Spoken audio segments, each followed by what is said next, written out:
Good morning, brothers. I lecture from the St. Joseph Scholasticate Seminary here at Hanoi, Vietnam. Sorry, Saigon, Vietnam. Hanoi, Binabagyo pala. And I'm sorry that I'm not able to inform the class that I will not be around this week. And that's because last week, classes were canceled unexpectedly. Nevertheless, I asked Sir Christopher to send you a copy of the recording where I did review the RRL.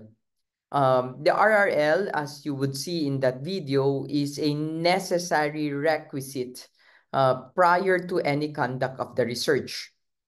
Which means if you do not know what you're doing, please go to the RRL. Or if you have no idea how comparisons are conducted or how a particular test is going to be implemented, if there are things that you are clueless about or uncertain about, please go and check the review of related literature. By doing that, we are able to clarify, if not make sense also, of the process of research. Last time we looked at this text on writing philosophy, but nevertheless, as I said, there's a very close and similar technique in writing research and doing philosophical research. Of course, the papers that you are facing is the style of research and style and methods of doing research. And this is something we need to pay attention to. So last time we were looking at reading theology, and we said that when you read theology, you have to approach the text with an open mind. It's very important that one who engages theology is familiar with church teachings and the dogmatic teachings of the church, so as to not be easily swayed by persuasion or not easily swayed by a particular idea only because a theologian said so. Please take note that while theological science do in fact encourage the consideration of developing certain ideas, at the end of the day, we still belong to a church that has a teaching magisterium, and that at the end of the day, the magisterium has a say on matters of faith and morals. So we approach the text with an open mind, but we also read the text actively and critically, which means we do not actually approach the text quite passively. And we read it in a way that we really do our best to interpret it positively, but not just to interpret it positively, but to also interpret it um, thinking that the author has a good intention in having written it.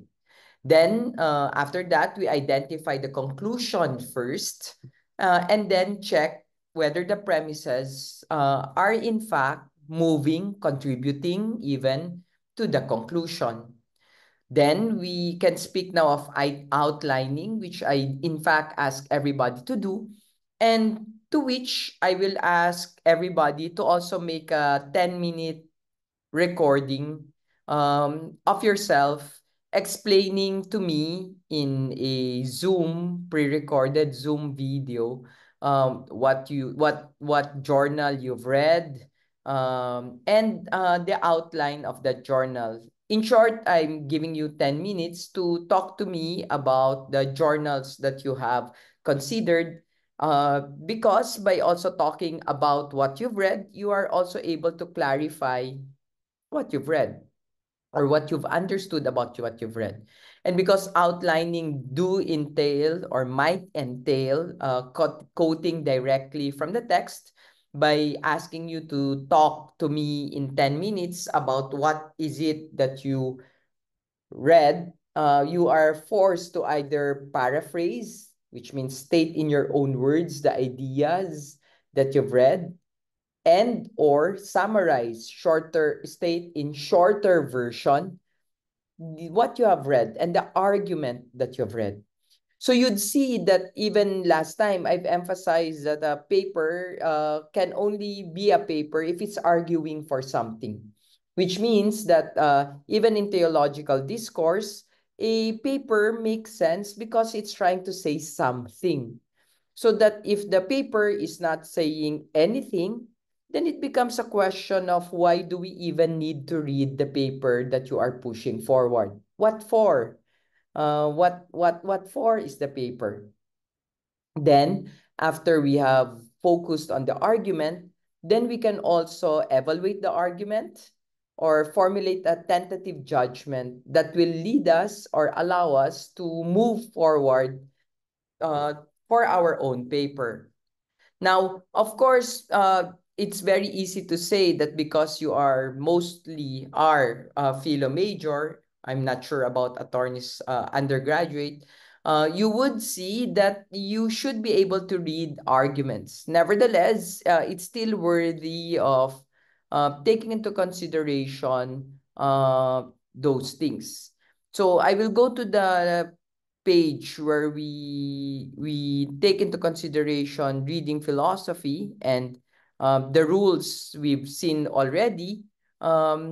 And here in outlining, I did tell you to follow a sentential outline. The sentential outline will allow you to really, really dissect a journal article and really clarify what are the important aspects, the important thoughts that contribute to the main thesis statement, and what are the other things that we can, in fact, take into consideration in relation to uh, how the paper was written.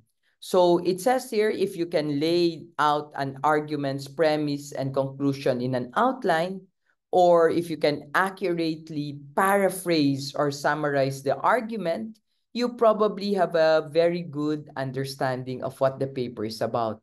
Why? Very often, students who think they comprehended an argument are surprised to see that they cannot devise either an adequate outline or a summary for the paper that they thought they understand. Such inability suggests that outlining, paraphrasing, or even summarizing may seem to some to be unnecessary, but it's not. At least not to those that are not just new to philosophy, but also new to theology. Outlining an argument really means identifying the premises and the conclusion and arranging them in a pattern that reveals how they are related. Each of these components should be stated, of course, in complete sentences. That's why it's a sentential outline that we suggest, in such a pattern that each premise is listed in order on a single line followed by the last line, the conclusion. So it looked like a syllogistic reasoning where there's a premise one, premise two, premise three, and conclusion. As I told you last time, in a 20-page paper, normally we only have three premises, each of which leading to a conclusion. And the three premises are nothing but a further expansion, if not clarification, of the thesis statement of the paper. So if the premises, however, are supported by more arguments, then the outline may even look more complicated. And in this case, you will see the first section will have a main premise, and then the main premise will have a supporting premise A and a supporting premise B. You see A and B here because in accordance with the rule of writing, if there is an A, there has to be a B. Or it's like saying, if you always say on the one hand, on the one hand, you have to understand that if you use the word on the one hand, you need to use the partner, which is on the other hand. You cannot simply say on the one hand, without actually clarifying what the other hand is.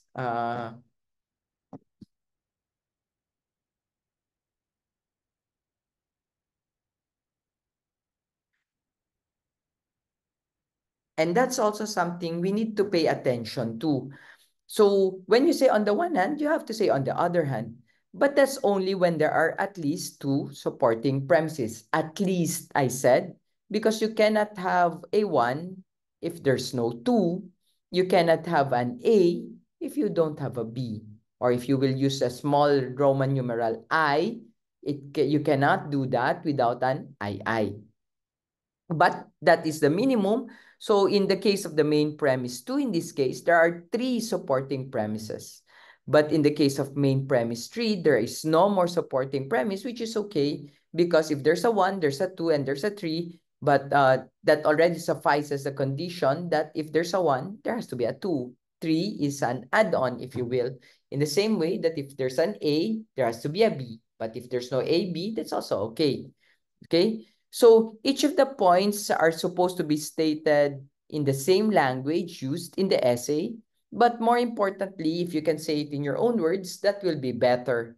Remember, the outline is not a sketch of the essay, just of the argument itself. No? An outline of the whole essay may include other points, but very often the outline of the argument will be virtually identical to an outline of an entire essay. In any case, the parts of the essay will make sense to you only if you fully understand the argument. That's the reason why I suggested outlining.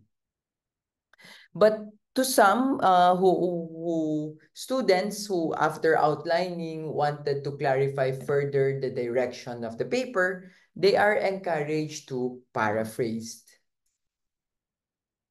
And when we speak of paraphrasing, here you see, you create your own way of talking about the argument without repeating major sections of how it was said. That's paraphrasing.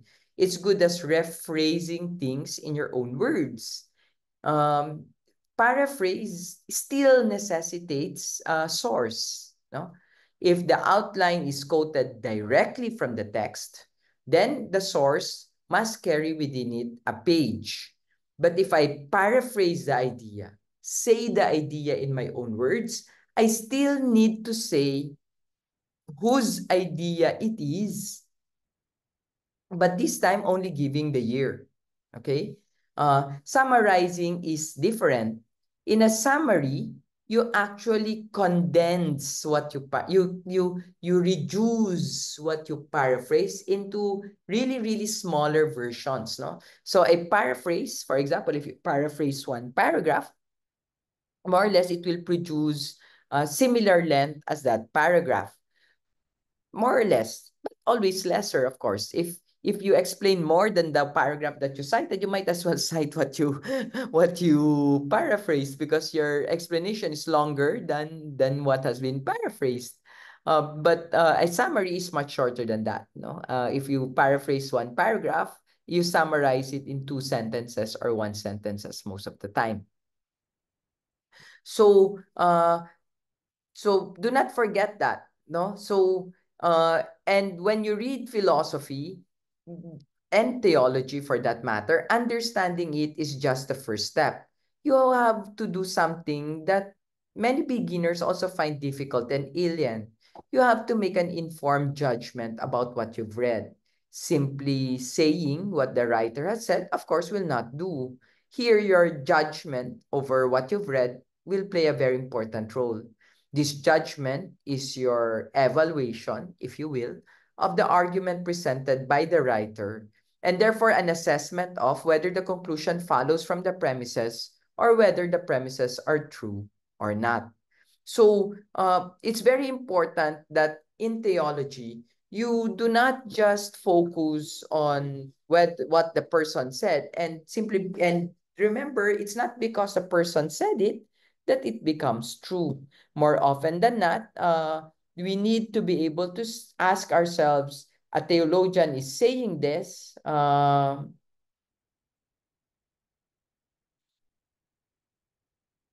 and it's not because a theologian said it, that it becomes true or dogmatic. You still need to check, do you really believe it, or do you really agree with it, and the like. Now, there are 3 reasons why you should try to master paraphrasing or summarizing an essay's argument. The first one you already know, paraphrasing and summarizing actually demonstrates, manifests, or increases your understanding. The second one is that you need these skills to actually do research. The third is that in just about every paper you write, you have to restate or even condense arguments. In short, when you do research, paraphrasing and summarizing is required. This is where many scholars, especially young ones, insecure ones, find a problem.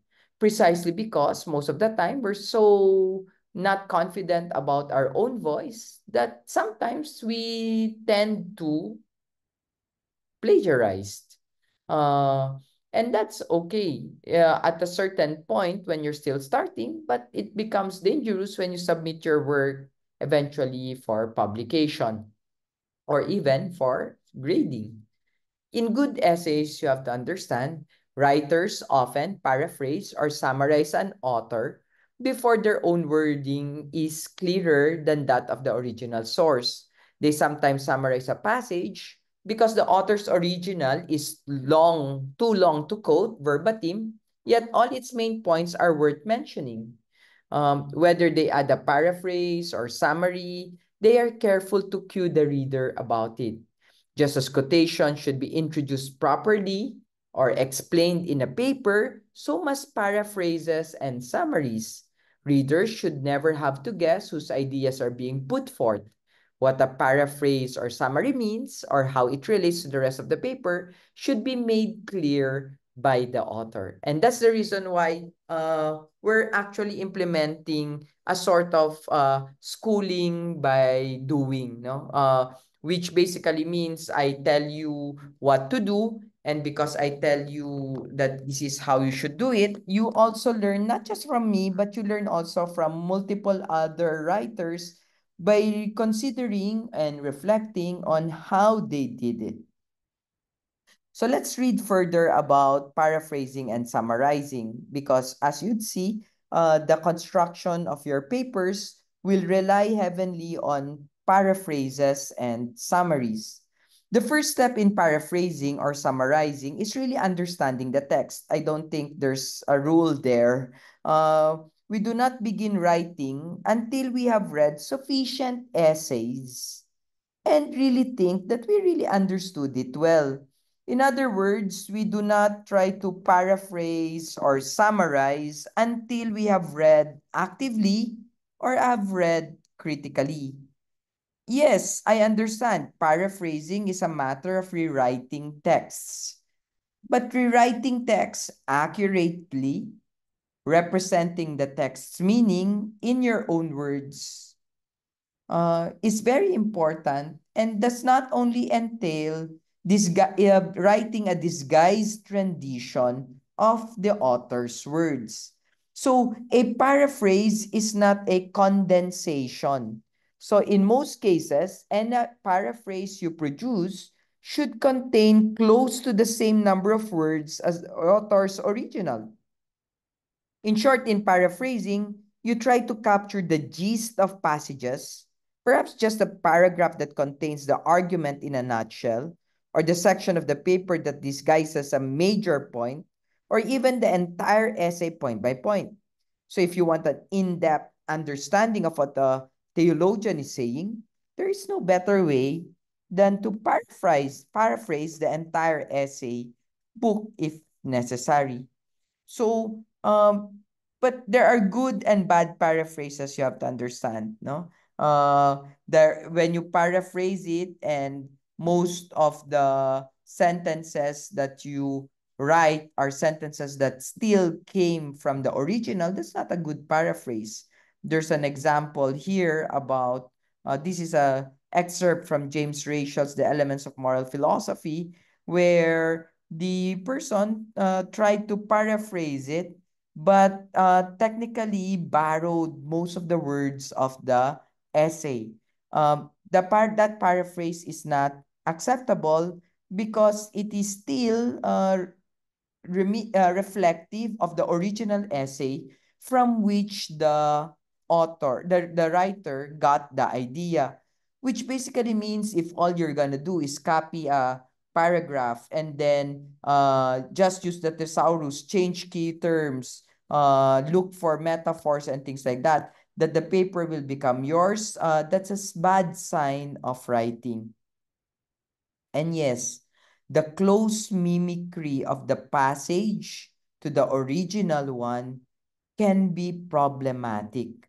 Why can it be problematic? First, uh, it if you're just going to copy the text exactly and just change a few words, you might as well quote the entire text. No need to paraphrase the entire text. No, that's why it says there. If it's like that, there's just very close rendition of the first of the text. First, he says here, it diminishes the opportunities for better understanding of the text because it does nothing but repeat or recast the idea. No? Second, the paraphrase actually when you just turn on the thesaurus and change a few words, that actually constitutes plagiarism because you cannot repeat an author's words verbatim or exactly without closing them in quotation marks, and it closely copies their ideas and sentence patterns without really acknowledging the source. Now, of course, some would say I can paraphrase and I will still write the course. For source, I will copy exactly and still write the course. That is a sign of bad writing. Okay, bad writing and something that should not be encouraged. I'll tell you already. So a good paraphrase should be accurate to the idea of the original author, but need not necessarily borrow words or sentence patterns. Um, a paraphrase is really stating the idea in your own words in such a way that you are not dependent already with the original, but you are still citing the original.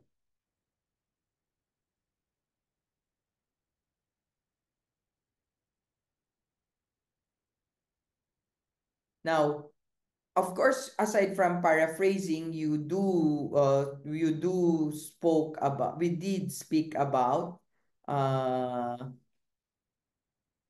did speak about uh summary. So the summary accurately captures a text's main ideas in just a few words.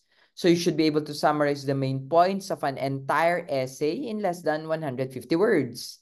Those words, of course, must also be your own words. That's when a summary becomes a summary. So, again, even in a summary, the sources should be clearly credited and the source must be documented. I've already asked you to outline and summarize the texts, and therefore, will not ask you to do the rules already because I think I have explained it already very clearly. Now we go to the next phase, which is really reading an argument. Even Wendy Belcher, the second part of the lecture in a bit, will tell us that most researchers fail because they're not arguing for something. Yes, whether it is an exploratory essay, argumentative essay, thesis, or dissertation, it needs to always argue for something. In this case, therefore, we need to be able to figure a way to argue for something. I know many of you finished philosophy and might be wondering what logic is for, when in fact, in writing logic, we are in fact simply analyzing arguments. Well, that's because just as mathematics is the mode of science in pushing things forward, in our case, in philosophy, it's actually argumentation. So to a large extent, the same with philosophy, to read and write theology is to read and write arguments. For logical arguments is also operational at the heart of philosophy and theology, which means that what for did you study philosophy during college when all of a sudden when you come to theology they would fall useless? No, you study theology in order for you to have a good grasp of argumentation. So when we do theology, we are also usually evaluating or constructing arguments. The theology that we read will most likely contain arguments, and our understanding of the text will hang on our ability to identify and even understand those arguments. So most often, the quality of the theological essays we write will depend heavily on the quality of the arguments we craft. So learning the fundamentals of a logical argument then is almost a necessity for good theological writing. So let's look at that. No? First, premises and conclusion. So as I told you before, a thesis statement there, statement or claim will be the central topic of the paper. You cannot write a paper without a thesis statement. You cannot write a paper without an argument. You cannot write a paper and tell me I don't know what I'm writing about or I'm still waiting to be enlightened about what I want to write about. In fact, the very first thing that a researcher considers is the thesis statement that he's pushing forward. And that's the argument of the work, the argument of the paper. Now, we have to reflect and review what this argument means and what this statement means, of course. So first things first, an argument, is a statement, is a claim, is the assertion, of course, that something is or is not. So you're trying to make a something is or is not. So it's a kind of utterance that is either true or false. Okay? So when you raise questions like, why is a tree growing in the quad? Or why are you shocked and dismayed? Or stop being stupid? Or holy cow? These are obviously not statements. You'd see that the first two are questions, the third is a command, and the fourth is an exclamation. These are things that cannot be true or false. Now, thesis statement is a combination of, is an argument. And an argument is a combination of statements in which some of them are intended to support another one of them. That is, in an argument, some statements, the thesis statement for that matter, is subdivided into smaller parts and are discussed thoroughly, which means, therefore, that a thesis statement is a complex statement that is subdivided into smaller statements and that somehow provides a conclusion. That is an argument. In an argument, therefore, some statements are intended to provide reasons for believing that another statement is true. The statement supposedly provides the support to what is now known as the premises or the initial ideas. The statement being supported, which is also the thesis statement, is the conclusion. So in a way, the conclusion is repeated twice. One in the introduction, where sometimes the thesis statement is replaced with a question, and two in the conclusion. A basic task that rational beings engage is in trying to determine how strongly to believe a statement. So even in theology, no, a fundamental principle is that the strength of our belief in a statement should depend on the strength of the reasons or justifications for believing it. So a statement supported by strong reasons is worthy of strong acceptance, and a statement supported by weaker reasons deserves weaker acceptance. The analysis of arguments is the primary method we use to discover how much credence to give statements and reasons. So this method, of course, is essential not only to philosophy, as I said, but also to all fields. That's why we're looking at this one theologically, even in a course that discusses styles and techniques of research. So by now, you've already guessed that logical arguments are not arguments in the ordinary sense of shouting matches, heated debates, angry squabbles. In theology, an argument is a conclusion backed up by reasons. A conclusion backed up by reasons. Arguments, therefore, in the ordinary sense, is not our point. We must also distinguish between logical argument and persuasion. These are not synonymous even in theology. Presenting an argument is a way to demonstrate that a conclusion, a statement, or belief is warranted, that the conclusion is in fact worthy of acceptance.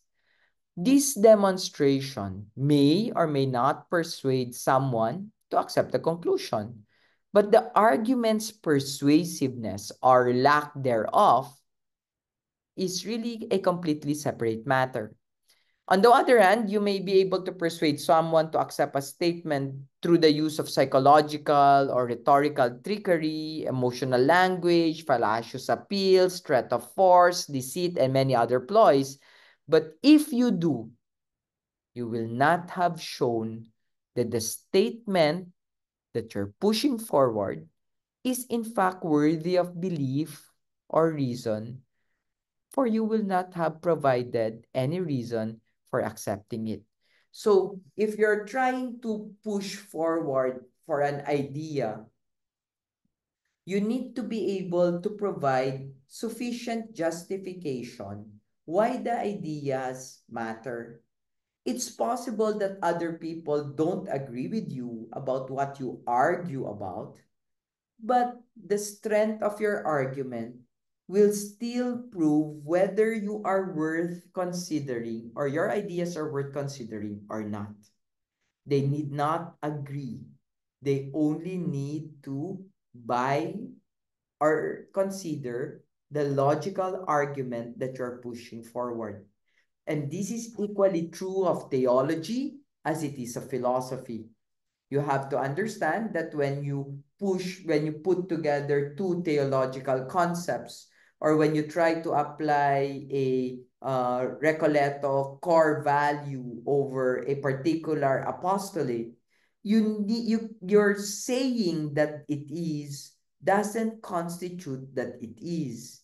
You need to be able to clearly flesh out step by step why it is.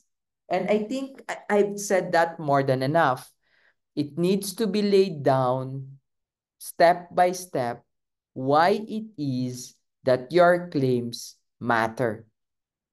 And that's when it becomes important. Okay? So when you write a paper, it's always arguing for something. And that's normally the conclusion of the paper. And in order for you to have a conclusion, it needs to have at least one premise, at least one premise. And most of the time, there's a thesis statement. So one premise, the thesis statement, you subdivide the one premise into smaller sections, and then in the end, show that that one premise leads to the conclusion. That's all that you need to do. Now, there are four mistakes, common mistakes, in evaluating or reading an argument. First, failing to distinguish between the logical structure of an argument and the truth of its premises. Second, thinking that merely stating views is the same as presenting an argument. And that's also what I've been telling you since a while ago. It's not because someone said it and that you said it also that that saying is enough to constitute an argument. It doesn't follow. Simply saying that Schumacher said this or that John Paul II said that doesn't constitute an argument. And that's something you need to pay attention to.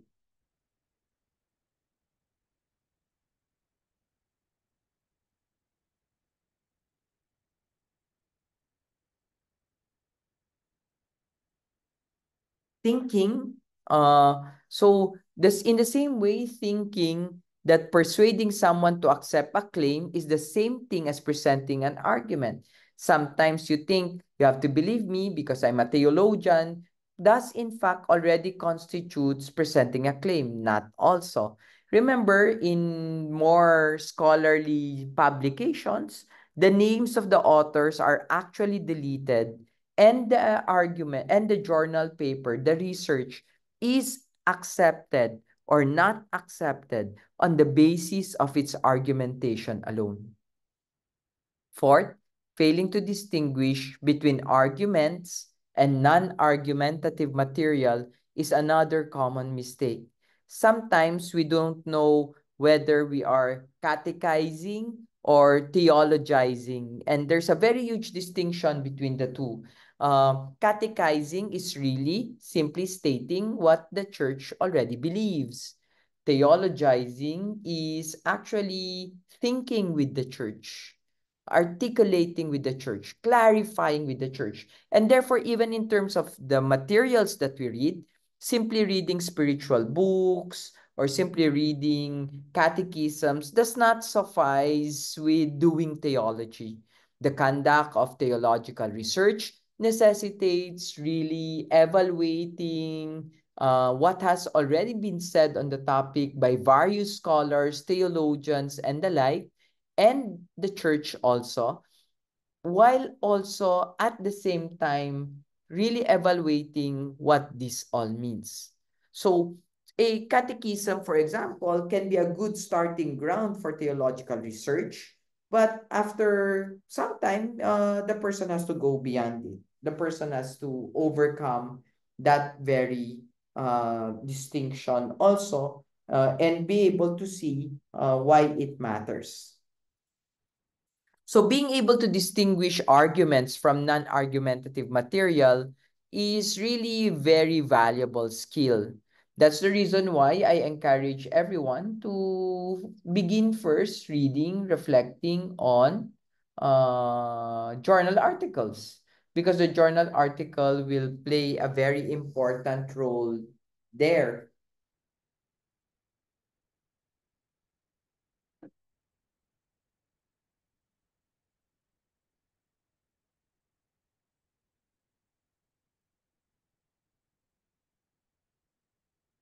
The books, for example, are not really very good sources for this one, because sometimes you need to be able to distinguish whether the books are mere opinion, whether they're spiritual texts, whether they are catechists, or whether they are official church documents and the like. There's a very huge difference.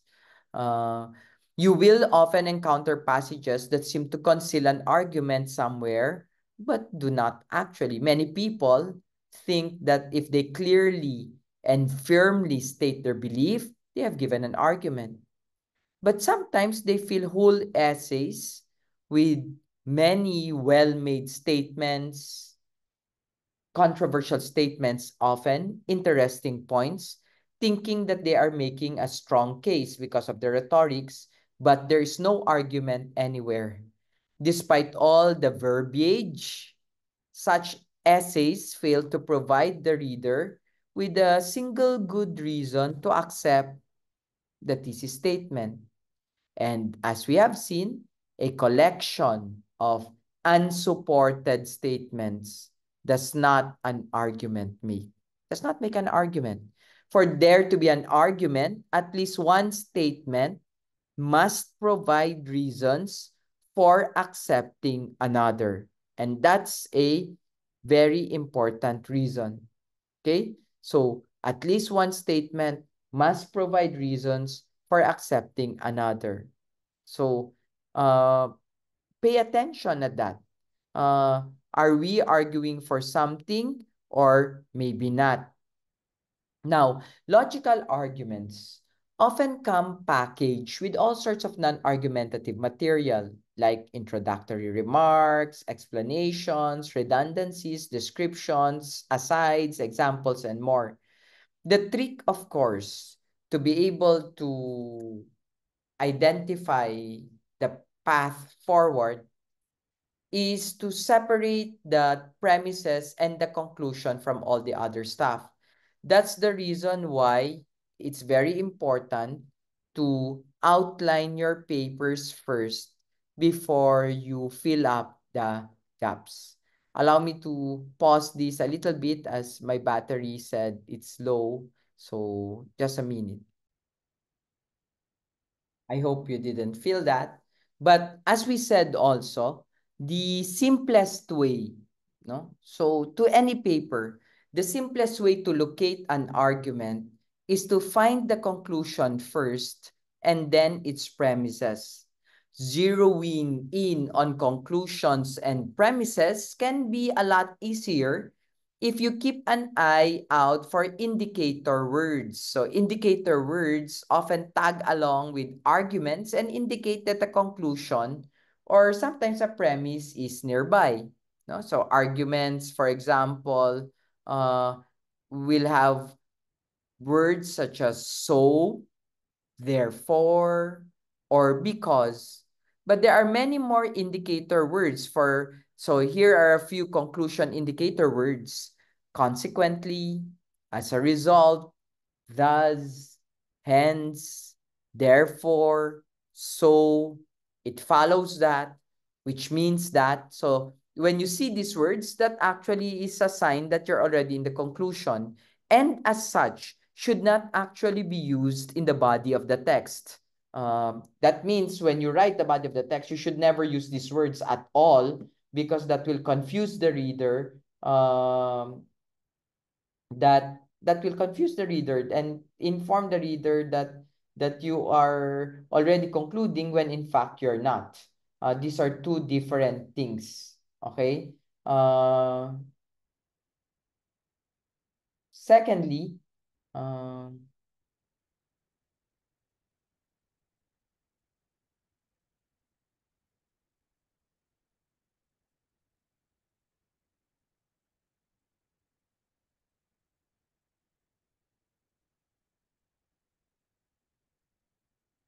here are some premise indicator words. So these marks, the premises are coming in view of the fact, because, due to the fact that, the reason being, assuming that, since, for, and given that. Of course, it's important also to remember that indicator words do not always guarantee the presence of conclusions and premises. They're like telltale signs, which means indicators, but not necessarily. There is one final wrinkle that we need to understand. Some arguments have unstated or implicit premises, and a few even have unstated conclusions. This is true of other papers, but must not be true in a thesis or in a theological essay where clarity is the primary rule. Remember, if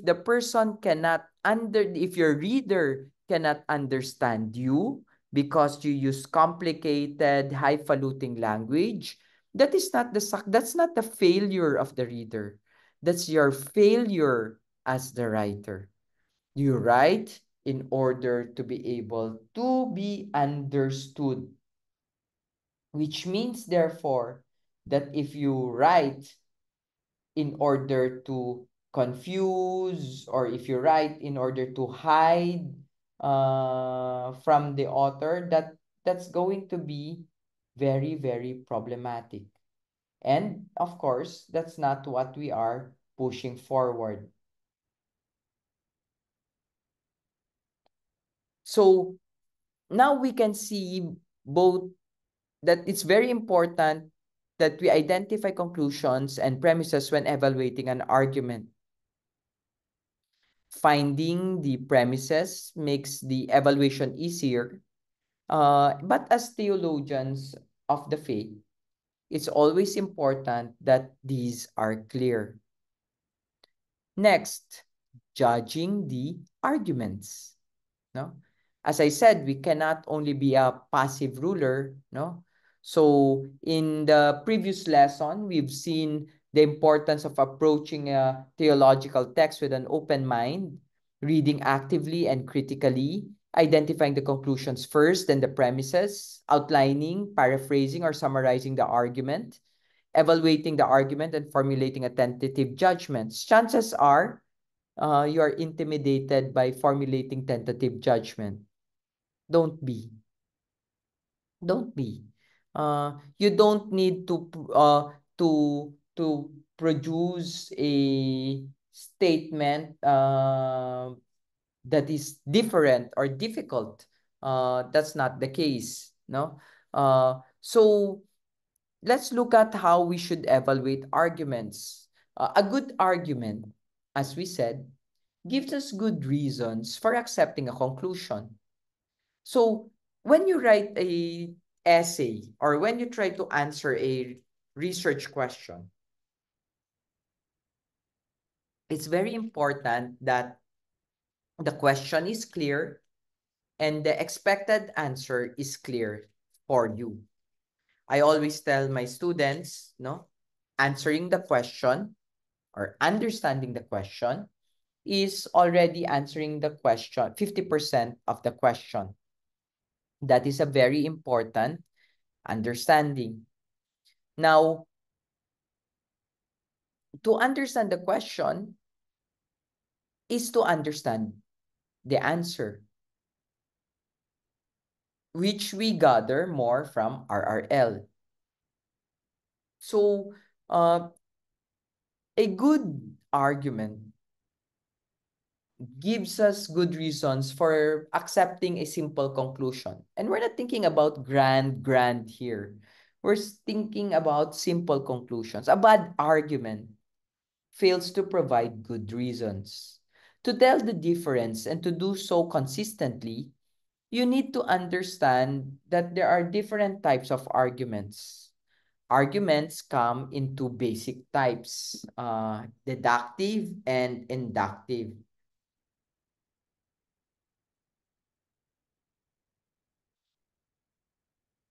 Deductive arguments are supposed to offer logically conclusive support for the conclusions. If a deductive argument actually manages to provide logically conclusive support for its conclusion, then it's valid. If it fails to logically provide conclusive support to the conclusion, then it's invalid. So if a deductive argument is valid, it has these particular characteristics. Its premises are true, then its conclusions are true also.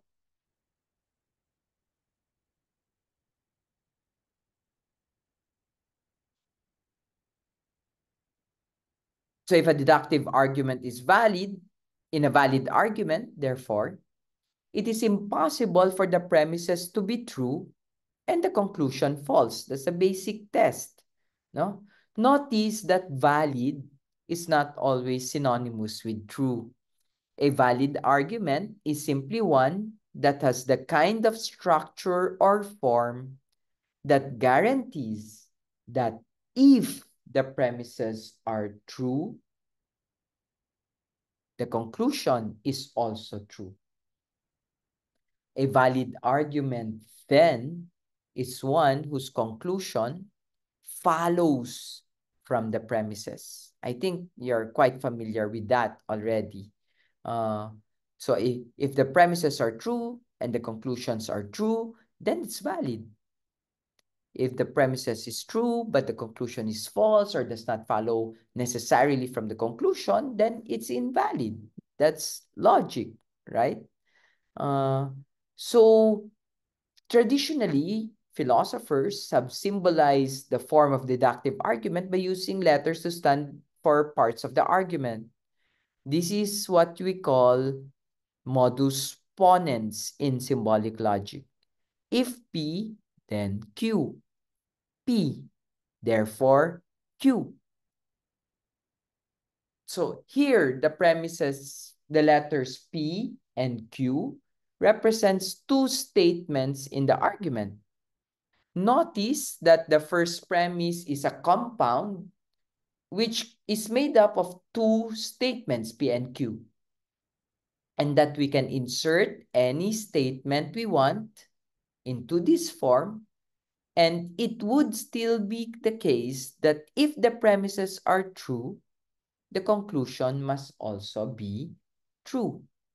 So, for example, if the ground is wet, if I pee, then the ground is wet.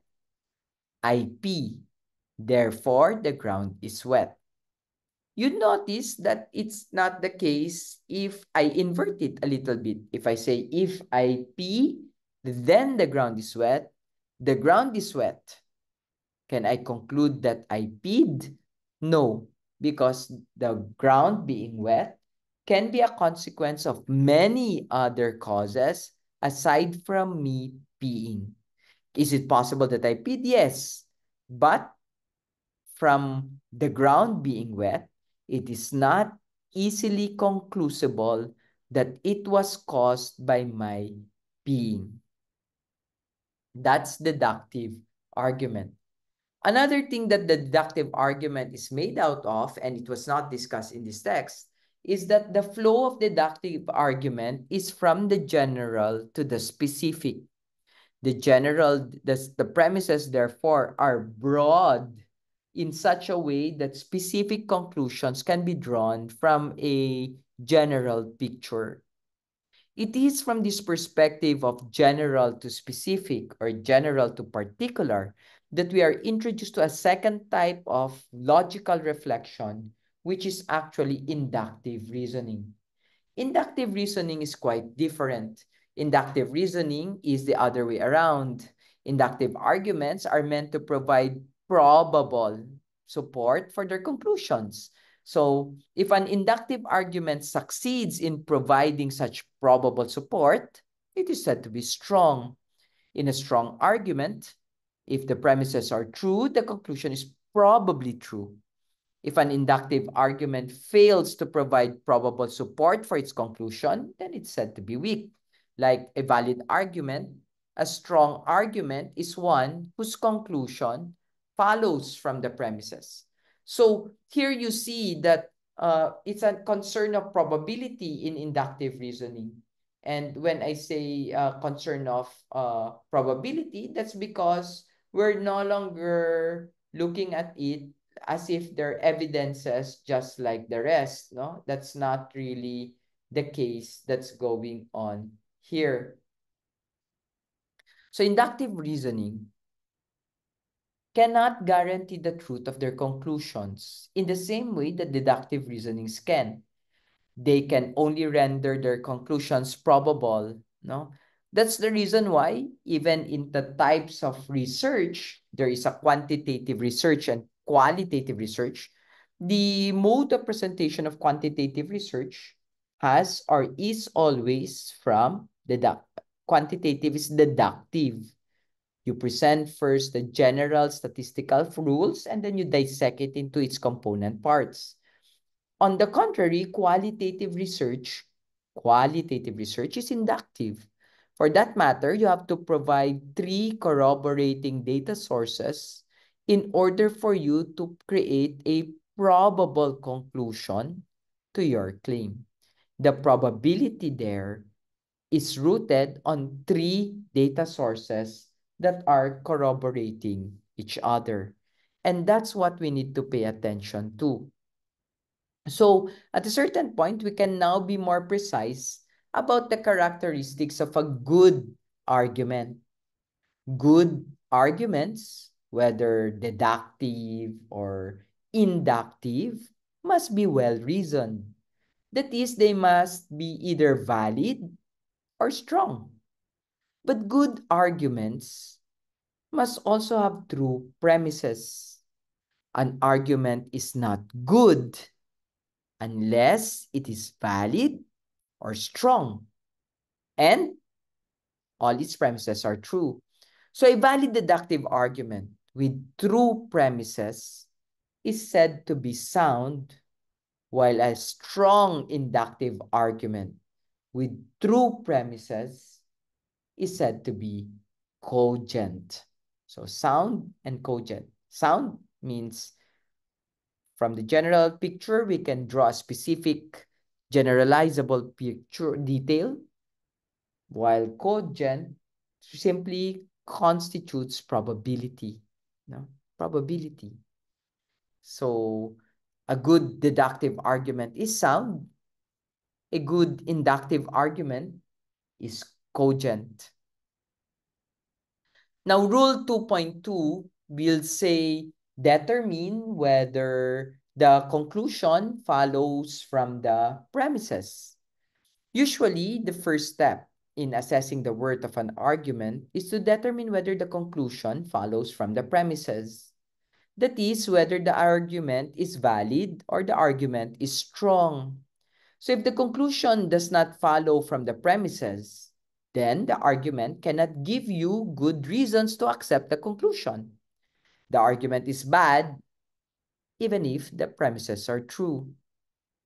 Very often, when you examine an argument, you will see right away whether the conclusion follows from the premises.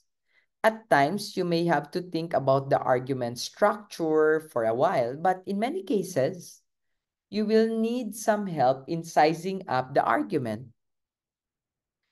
Fortunately, deductive arguments often occur in certain classic patterns. The forms or structures of the argument show up again and again, so that in this case, being familiar with these patterns can help you quickly determine whether the argument is valid or not. Again, we symbolize this argument in the modus ponens form. If P, then Q, P, therefore Q. This kind of argument is conditional, yes. If, then, right? A conditional argument normally contains one conditional or if-then premise. The first half of the conditional, the if part, is called the antecedent. The second part is called the consequent. So in that case, therefore, see, it will say there the conditional argument is a classic pattern called modus ponens, or affirming the antecedent. So in modus ponens, the second premise affirms the antecedent of the first premise. So any argument using this pattern or form is always valid. So if you come across an argument in this pattern, you will know that it is valid, no matter what the statements say. Another statement is called modus tollens. Now, what's the difference? Modus tollens. The modus tollens refers to denying the consequent. So it operates this way. If P then Q, then you deny the consequent, not Q, and therefore not P. In the example that I gave a while ago, you'd say, if I peed, then the ground is wet. And then you can continue, the ground is not wet, therefore I did not pee. No? So any argument having this form modus tollens is also valid. No? So it's interesting how things are. There's another mode, which is the hypothetical syllogism, and it operates this way. If P, then Q. If Q, then R. Therefore, if P, then R. you see the cancellation of the consequent and the antecedent. So for example, if I peed, then the ground is wet. If the ground is wet, then it is slippery. So you can conclude, if I peed, then the floor is slippery. In a way, you bypass the middle, the consequent and the antecedent that are the same. Again, in that line of thinking, any form of that type of argument is going to be valid. No? So there are more, in fact, many conditional arguments, but this is symbolic logic. And I'm just showing that to you that in this case, logical notations are in fact rooted and grounded and used in fact in rational papers or in writing papers also, basic though it may look like. Okay, you might not agree with it, but it's actually very useful. Okay, so in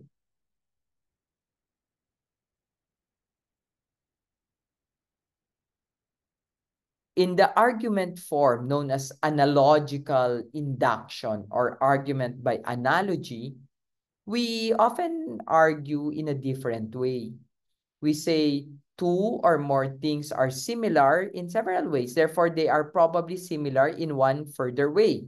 No? So, for example, we can represent the form of an argument by analogy in this way. X has P1, P2, P3 plus P4 property.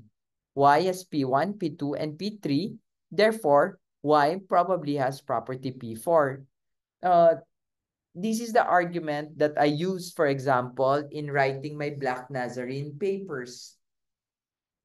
The resemblance, the principle of resemblance by Ludwig Wittgenstein, right? The strength of an art analogical induction depends on the relevant similarities between the two things compared. The most relevant similarities there are, the greater the probability that the conclusion is true. And that's also something we need to pay attention to, no? So that's a inductive type of argument. It says the third, so I suspect I've skipped one type of this one, the enumerative induction, which is a type of inductive argument. And this is when we arrive at a generalization about an entire group after observing just some members of the group. In fact, in inductive research or in qualitative studies, we don't make generalizations at all because they're just not conclusive, or they're not just generalizable, if you will. The third type of inductive argument is known as inference to the best explanation. This is a kind of reasoning that we use daily and that is at the heart of scientific investigations. Recall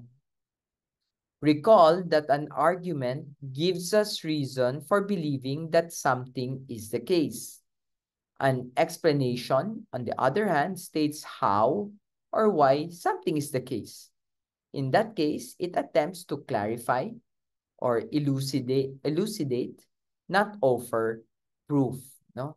So sometimes we do this one in theology a lot. No? We try to explain why this is the case, why that is the case, and the like. In this type of inductive argument, we begin with premises about a phenomena or state of affairs to be explained. Then we reason from those premises to an explanation for that state of affairs. So we try to produce not just any old explanation, but the best explanation among several possibilities. The best explanation is the one most likely to be true. And the conclusion of the argument is that the preferred explanation is indeed probably true. So here's the form of inference to the best explanation phenomenon Q.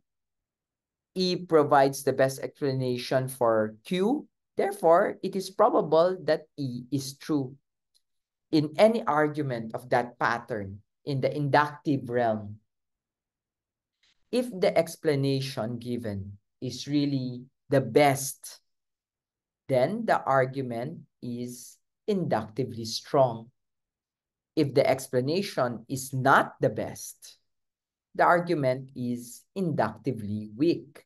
So if the premises of the strong argument are true, then the argument is cogent.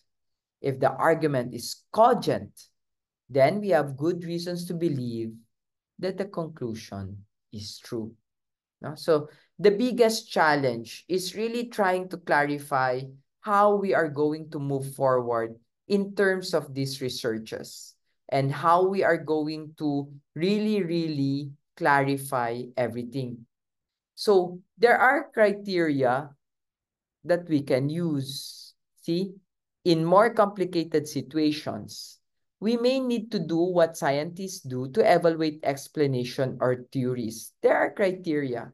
Scientists call these standards the criteria of adequacy. Criteria of adequacy. It's a fancy name, but they are basically just common sense standards. Let's look at them. One of these criteria is called conservatism. This criterion says that all things being equal, the best explanation or theory is the one that fits best with what is already known or established. For example, and here we find it. If a friend of yours says in all seriousness that she can fly to the moon without using any kind of rocket or spaceship, you would probably not believe her. Your reasons for doubting her would probably rest on the criterion of conservatism. That's what she says conflicts with everything science knows about spaceflight, human anatomy, aerodynamics, law of nature, and much more. It is logically possible that she really can fly to the moon, but her claims lack of conservatism casts serious doubt on it. The same is true with theology. No? If it's too radical, too contrary many documents and the like, most probably it's wrong.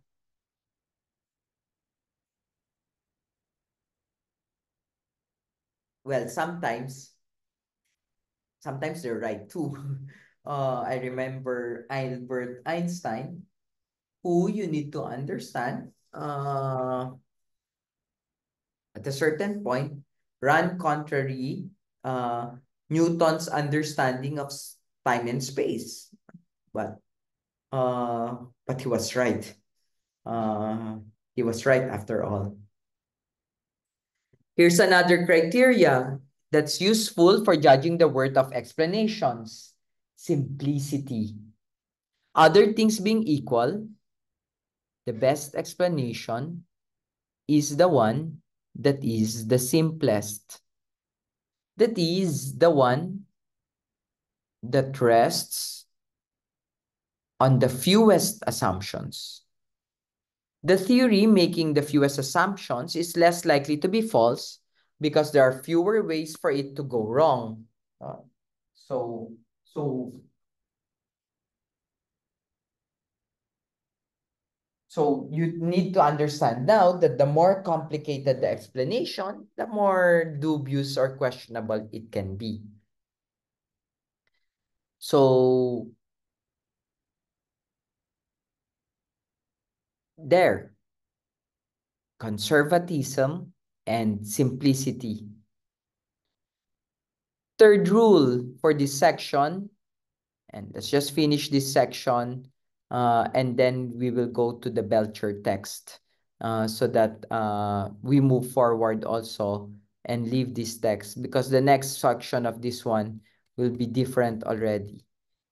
And this is, we abandon this text just the same. So when you are carefully reading an argument, whether in an essay or a thesis for that matter, you will be just as interested in whether the premises are true as in whether the conclusions follow from the premises. If the writer is conscientious, he or she will try to ensure that each premise is either well supported or in no need of support. The needed support will come from the citing of examples, statistics, research, expert opinion, and other kinds of evidences or reasons. This arrangement means that each premise of the primary argument may be a conclusion supported in turn by premises citing evidence or reasons. In any case, you are the reader who will have to carefully evaluate the truth of the premises and the evidences that support them. When you are trying to write a good argument for your paper, the story will be much the same. You will want to provide good reasons to your readers for accepting the premises. For you understand that simply explaining your premises is not enough. You will have to provide support for each premise, requiring it and ensuring that the support is adequate or even reliable. No?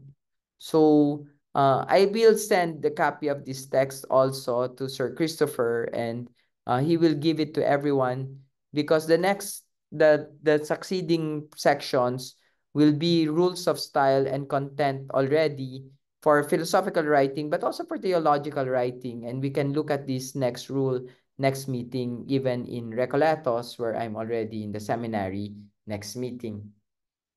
Well, I'm still in the seminary right now. But I'm not seeing everyone due to because I was not able to inform you this one because of the typhoon last week, and the cancellations that happened. And for that, I apologize, of course, for my inability to say that to the class. Or maybe I did say it to the class already. I can't remember. I think I did mention in the class that I will be in Vietnam at a certain point, and voila, this is it.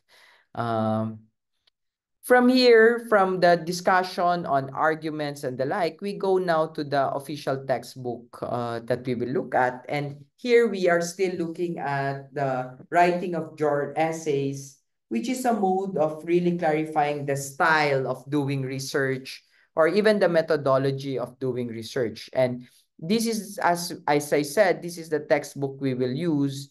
And the textbook will utilize 12 weeks, and we've already started looking at the design. Now we look at advancing your argument. Yes, we did speak about arguments last time, and we're still we're looking at arguments right now. So in the next 5 days, I will ask you to work on these work texts, no? To read from here until you reach week 2, day 2, tasks, filling in boxes, checking in the forms, answering questions. Day 2, test the statement of your argument with several others, both in and outside of your field, and revise it. Third, review your article and note where the argument is disappearing and should appear. Fourth, revise your article around your argument. And fifth, revise your article. So, above all, the tasks for your second week, above are the tasks for your second week. Make sure that you start next week by scheduling when you will write and then tracking the time you actually spend writing. Documenting how you spend your time will also enable you to make realistic plans next week, because there's also again next week. And next week, we actually jump the abstracting and the selecting a journal and go immediately to refining your work, which is week 5. So depending on the state of the argument that you have, no? So you have a question, one of the essays in your thesis. Now we are looking at trying to answer that one question, no? You may have spent extra time writing this week to stay on deadline, but if you come across any familiar publishing terms, there are actually some publishing terms or submissions that are in the introduction of the book, but we don't actually need to talk about that. You can read about that. Let's look at these reading and tasks. An important lesson you learned last week was that writing a bit most days is more effective writing practice than waiting until the deadline before you write about it. That's why it's better to break the writing process into manageable chunks, and the task involved in revising an article for publication. So if you manage to get some writing done 5 days a week for 12 weeks, you've done more than submit an article to a journal. You'll have developed writing habits that will carry you for a lifetime. Learning to juggle teaching, service, administration, reading, and writing is a strength that will stand you in excellent stead. Whether you're now a professor, a student, theologian, or still want to be one, if you think of a professor's days as often involving all 5 activities, you're correct.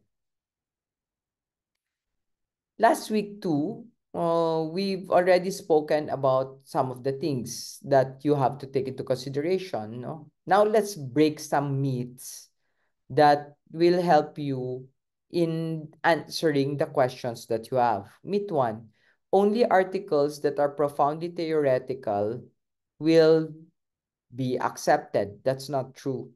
Novice authors have an exaggerated idea of what publishable quality is. Why? Because they rarely read the average journal article. Uh, in reality, everything can get published. It's just a matter of selecting where to publish them. No? And that's also something we need to pay attention to. Second, only those articles with lots of interesting ideas will get published. That's not also true. Novels authors think that many interesting ideas make an article publishable. I did tell you last time that sometimes you only need one idea. That the argument, non multa sed multum. Not many, but much. You don't have to save the world by putting everything in your paper. That's not always necessary, or that's not always the case. Okay? A senior scholar put it perfectly when he told Belcher, a graduate student came to talk to me about the article he wanted to publish. 3 continents, 50 authors, and a dozen theoretical paradigms later, I'm wondering where exactly it is that 30 pages can hold 100,000 words. Articles get published not for spraying ideas, but articulating one important idea. No? Non multa sed multum. Myth 3. Novice authors have exaggerated idea of what makes something original, thinking that only unique works gets published. They worry too much that their own ideas are obvious or even trivial. When they find upon doing a literature search that someone has written my article, they feel discouraged. Yet, all published scholarship is not the first on the subject and is openly derivative or openly imitative. So, if originality is so elusive, why do those in the academia always harp on its importance? Because it remains true that you must do something new to be published. But to get a better sense of this point, there's a very good difference between providing original ideas and new ones. No? So what makes it in research really when we're doing research? No? So look at this one. It will say a publishable journal is a piece of writing organized around one important new idea that is demonstrably related to the scholarship previously published. See, demonstrably related to the scholarship previously published. That's why you have to do RRL. In other words, research articles gets published because they say something new about something old. They say something new about something old. So if your idea is interesting but not new, your article won't be published. Interesting but not new. But if your idea is new but not related to the old, your article will not be published also. If your ideas are multiple but not organized around one new ideas, it won't be published. As some scholars put it, tell me something I don't know so I can understand better our common interest. Note that Belcher didn't use the word original. In contrast to original, the strict meaning of new is not the first or previously non-existent, but something that has been seen, used, or known for only a short time. So for example, if you write an article about Vietnamese women's reproductive strategies, some of which have existed for centuries, your information will not be original, but knowledge of it may be new to the field of medical anthropology. Bringing attention to something can be sufficiently original to get an article published. So something new can also be a variation. For instance, if you write an article about schizophrenia using statistics collected by others but correlating variables that they didn't correlate or interpreting the correlations differently, you'll have written something new. So don't get fixated, don't get agitated on the originality of your idea. No? Make your material fresh. That's it. Fresh. How do you accomplish that? And what's considered new for the purposes of publication or for the purposes of research? Of course, here publication is the goal, but in research in general, one, an article that provides new evidence in support of an accepted idea represents the best bet for novice authors. So in such articles, you don't create a new approach, rather you present new evidence to support an existing approach. That's why you approach the new evidence in a new way, you know, in an old way, in an old way. So this new evidence can result from your laboratory experiments, field observations, primary source study, archival research. It can also be evidence recently produced by someone else. Since graduates are usually more in touch with new cultural trends and practices, they can make real contributions by writing that kind of article, testing old ideas in new contexts.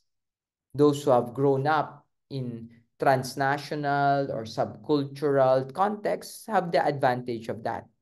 But the point is new, no? Having new evidence won't suffice. It's not enough to introduce a new text, draw attention to a movement, little discussed, detail the events of a religious ritual. It's not enough. That's why we still need to approach evidence, new evidence, in the old way. Let's look at the second one.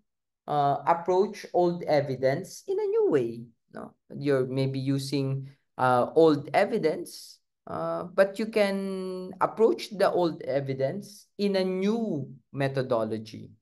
A strong grasp of existing theories, methodologies may help you attain that. No? Invent a new approach, for example. Again, a new approach won't suffice. It's not enough simply to claim that a new theory has explanatory power or that a new methodology will be more useful than an old one. Rather, you must apply the new approach to something that already exists. That's how to move forward. Lastly, pair old evidence with old approaches in a new way. No? That too is interesting. Uh, the originality of a subject is in its treatment. Do not forget that. So why do paper get rejected? You'd see perfectly acceptable articles get rejected. The main reasons why journals reject papers or the main reason why researchers fail is because there's no argument. Just that. No? Of course, I'm doing this very fast, but I know you'd really try to understand what he's talking about. What do we really mean by an argument? Let's read this one. No, Part of the reason that unclear arguments are so common in the academia is because the rhetoric of argument is notoriously difficult to teach. One book on the subject, jammed with various teaching techniques, carefully acknowledged the post-course surveys revealed that each technique failed to improve student papers.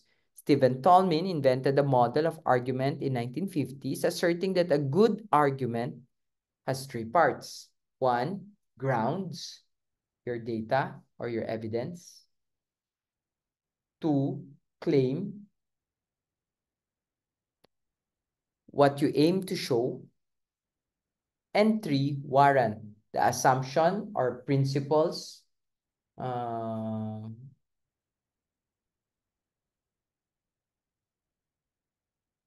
that link the claim to the data.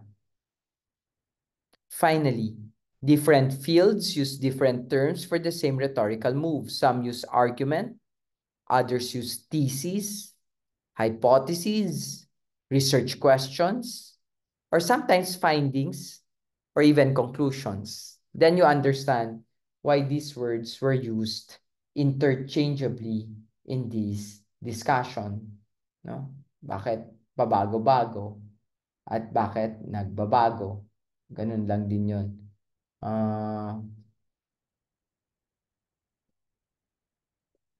So let's look at understanding and making arguments. No? So this is something that I'll leave you to read.